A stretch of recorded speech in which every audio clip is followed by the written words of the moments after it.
Abakakiiko ak'ebyempuliziganya nga waliwo n'obutonde bw'ensi bazzeemu okunyitiza ebikeketo byabwe eri abawanika ebizindaalo bye bafuula leediyo z'ebyalo ne batandika okulangirako.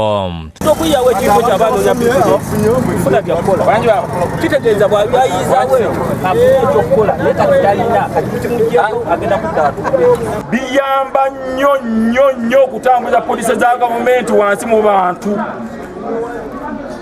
Njagala mbuze osi w'ekitundu omwana bw'aba abuze ng'ali mu nju za wano w'otwali ekiranga ku leediyo Uganda omwana batamwamusaze dda. Batose ebitundu by'ensangi Kyengera, Kitemu, Nabbingo ne Bulenga ng'enamu ku bantu bezeyo ne poliisi ng'onoona ebizindaalo byabwe. Kino ekizindaalo saakisaayo kutambuza amawulire. Inula bwe yali ejja wano okusomesa abantu ku by'enguudo yakoza muzindaalo neeteebereza natunda mbuzi yange ng'omukulembeze abantu basobole okufunako kiki kibeetaagisa. Eggwanga liragawa balisuubulawo abalitwala tuzibaddize balituddize. Mu bimenyeddwa mulina ekyekanisa esangibwa Kyengera eyitibwa Victoria Christian Church ng'emizindaalo gyayo gitwaliddwa. Kyakukwata ebyo ebizindaalo ebikola nga rediyo ezitalina layisinsi era nga twatandise eggulo nga tuyise mu bitundu ebimu. Leero tubadde Nsangi, Kyengera, kati wano tuli Bulenga. Emizindaalo girekeddwa ku byalo kwe kuli egy'emizikiti n'egy'omu butale.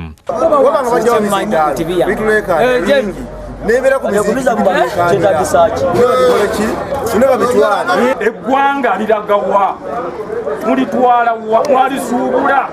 Mandera beeyongedde mu bitundu eby'ekawempe Maganjo ng'emizindaalo gisoba mu 10 giwambiddwa. Kati era ebyo bigenze olwaleero enkyo genda okwekanga era nga sebikomyewo ogenda tuuka ewamwe buli omawoza bibyentamanyo bizzaawo jakwata tunatuuka nga mukyogera gye tuba yonna yonna eyebbali yonna yenna biba bitulaga ekyokukola n'ekigenda mu maaso ebizindaalo bino. Abaana ababuze ebintu ebibuze bayinza okulwetayo mu kyalo najja nagiragira naffe tubadde tubeera nga netusaba nebaddemu ne basaba ekiro kubanga ffe ne ku ssaawa 7 tetusaba tetukikozesa naffe netusaba netugamba banabakabakama ne ku makya obudde ne bukya tuga bannange tumulokose mukama tutambuse bulungi ate tebatulabulangako.